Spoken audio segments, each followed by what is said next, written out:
মাস 1 বছর পরে তো যাইতে যাবে যে আমার চাকরি কই, সেই চাকরি কোথায়, আমি ভিক্ষা নেব না। এটা এক ধরনের অনেকে বলে যে এগুলো অলস করা।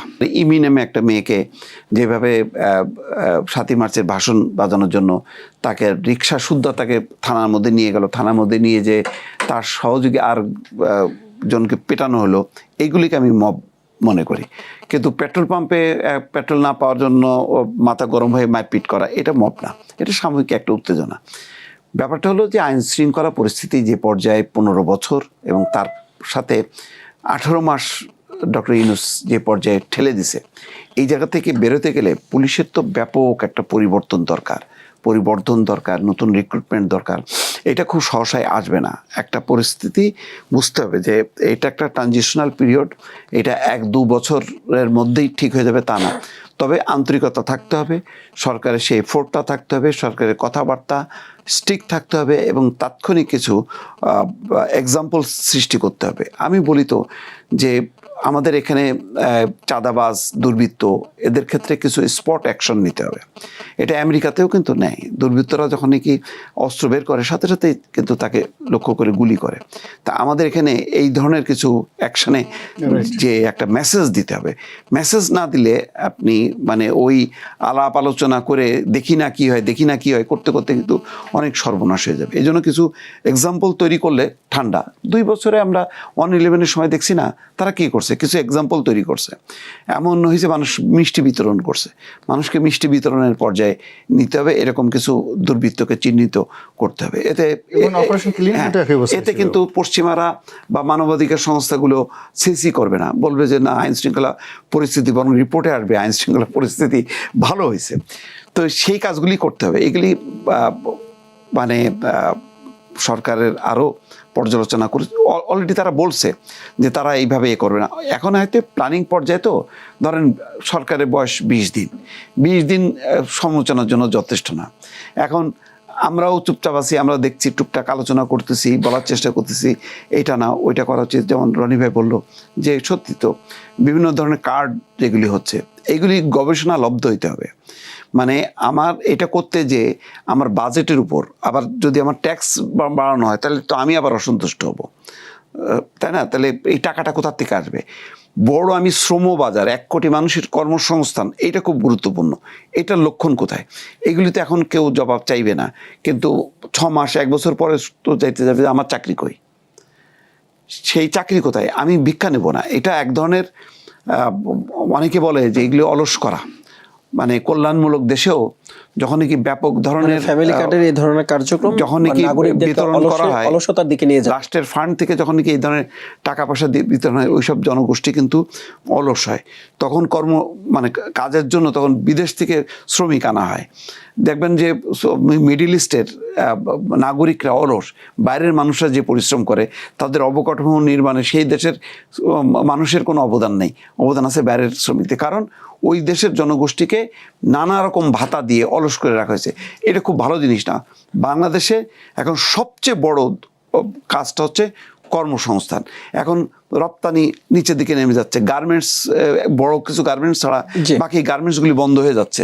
তাহলে আপনার তো উৎপাদন তৈরি না করলে, কর্মসংস্থান না তৈরি করলে আপনি ভিক্ষা দেবেন, মানে এই টাকা দেবেন কোথার থেকে? এই টাকা দিতে গেলে তো দেখা যাবে যে আমার ইউটিউব চ্যানেলের উপর ট্যাক্স বসলো, ওনার ট্যাক্স বসলো, তখন উনি খেপে যাবে, আমিও খেপে যাব, তাই না? এই বিষয়গুলি একটা সামগ্রিক নীতিমালা এবং গবেষণার ব্যাপার, এটা তাৎক্ষণিক কোনো রাজনৈতিক সিদ্ধান্তের বিষয় না।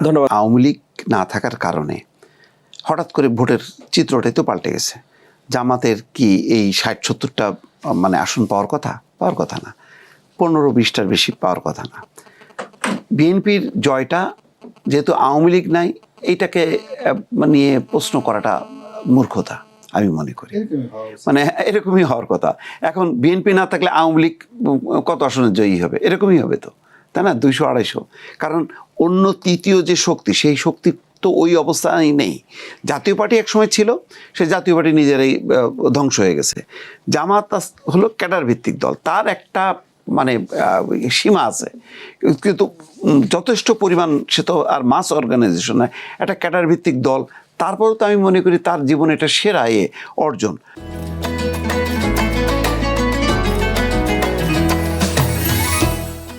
মানে 70-80টা। পাকিস্তানেও তো জামাতে ইসলাম আছে, লটারি। পাকিস্তানে এত ধর্মভিত্তিক একটা রাষ্ট্র বা মন মানসিকতা, তারপরেও তো সেখানে 1-2টা আসন, তাই না? পাকিস্তানে। তো বাংলাদেশে এরকম অবস্থাটা, এটাই তো বরং একটা বিরাট ইঞ্জিনিয়ারিং।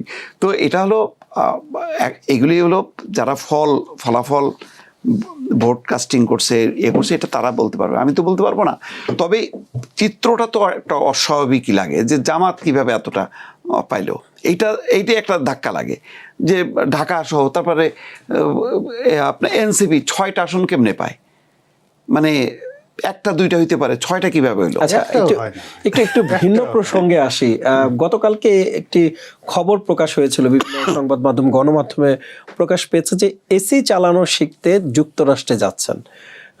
এসি চালানো, এই বর্তমান যে অর্থনৈতিক যে পরিস্থিতি চলছে, প্রেক্ষাপট চলছে, এই প্রেক্ষাপটে এসি চালাতে যুক্তরাষ্ট্রে যে এটা অর্থের অপচয় কিনা, অথবা কেন যাওয়া দরকার? না, এটা তো একটা খবর, তো পরের খবরটা আমরা কিন্তু ফলো করিনি। তারা কিন্তু প্রতিবাদ করছে, যদিও গণপূর্ত থেকে প্রতিবাদ করছে। ফলে যেহেতু ব্যাখ্যা দিছে, তা আমরা ওই ব্যাখ্যার মধ্যেই থাকি, কারণ এটা তো প্রমাণিত না, আর তারা তো চলে যায়নি, তাই না? না যাওয়া পর্যন্ত যেহেতু প্রতিবাদ করছে ইতিমধ্যে, যদি এরকম হয়তো চিন্তা থেকেও থাকে, হয়তো তারা করছে। তবে এটা একটা সিগন্যাল, যে সতর্কবার্তা, যে এই ধরনের একটা প্রবণতা, এখন নতুন সরকার আসছে, তো সবার মধ্যেই একটা খাই ভাব থাকবে।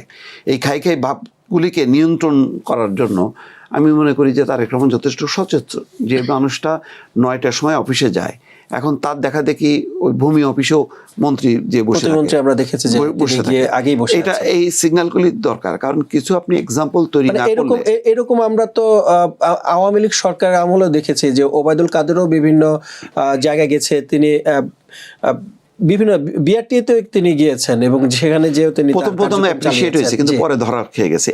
এখন তো এই জন্য আমরা বলছি যে এখন এই বিএনপি গভর্নমেন্টের কিছু যে কার্যক্রম আমাদের কাছে ভালো লাগছে, কিন্তু এইটা কন্টিনিউ করে কিনা 6 মাস পরে দেখা গেল আওলা গেল, তখন তো সমালোচনা হবে। যেমন আওয়ামী লীগেরও অনেকগুলো কাজ, এই যে বিভিন্ন কার্ড চালু করা, আপনার মুক্তিযোদ্ধা ভাতা, বিধবা ভাতা, বয়স্ক ভাতা, এগুলি তো তারা করছে, তারই তো ধারাবাহিকতাটা এখন তারেক রহমানের, তাই না? তো আওয়ামী লীগের কি ওই মুক্তিযোদ্ধা ভাতার কেউ নিন্দা করে? কোনটা? ভুয়া মুক্তিযোদ্ধারা যে ভাতা পাচ্ছে ওইটা। কিন্তু মুক্তিযোদ্ধা ভাতাটা একটা কারেক্ট, একটা ভালো সিদ্ধান্ত। বিধবা ভাতা ভালো সিদ্ধান্ত। মানে ফ্যামিলি কার্ডে তাহলে কি যে দলীয় সিন্ডিকেট ঢুকে পড়বে কিনা শঙ্কা আছে অবশ্যই, কারণ এখন তো 37,000 বোঝা যাবে না, যখন 37 লাখ হবে তখন দেখা যাবে নানা ত্রুটি বিচ্যুতি দেখা যাবে। সেই কারণে সরকার অনেক চ্যালেঞ্জিং, কারণ বিএনপি তো একটা মাস অর্গানাইজেশন, এর মধ্যে নানা পদের লোকজন থাকবে। এইটাকে সঠিকভাবে পরিচালনা করা খুব মানে কঠিন, কিন্তু অসম্ভব না। এখন চেষ্টাটা হলো বড় কথা। এই যে আপনি বললেন না যে এসি ঠিক করতে, আমরা যদি ওইটা নিয়ে আলোচনা করতাম, কিন্তু আমরা তো পরপর দেখলাম যে না, এটা না। তো এইরকম অনেকগুলো ঘটনা ঘটবে, সাথে সাথে পুলিশ অ্যাকশন নেবে। আপনি দেখেন 20 দিনের মধ্যে অনেকগুলো ঘটনায় বিএনপি নেতাকর্মীরা কিন্তু অ্যারেস্ট হয়েছে, সাথে সাথে ঘটনা ঘটেছে এবং অ্যারেস্ট হয়েছে। তো এই ধারা, আমার ধারণা যে গত 18 মাসে যে বদনাম হয়েছে বিএনপি এখন ক্ষমতায় থেকে এইগুলিকে প্রশ্রয় দেবে না। এবং ঢাকা বিশ্ববিদ্যালয়ে যে মবের ঘটনা ঘটছে, 2টা ঘটছে, একটা তো দেখেন ছাত্র দল নাই, কিন্তু এখানে আছে হচ্ছে শিবির বা বৈষম্য বিরোধী ছাত্র আন্দোলন, তারা আছে। তার মানে কি, দলের মধ্যে তারা একটা সিগন্যাল মেসেজ পাচ্ছে যে এইগুলি এখন কিন্তু তারেক রহমান ঘাড়ের উপরে আছে, এবং সে কিন্তু খুবই তৎপর, এগুলি দেখছে, প্রতিনিয়ত মনিটরিং করতেছে। সুতরাং এখন আর ছাড় পাওয়া যাবে না।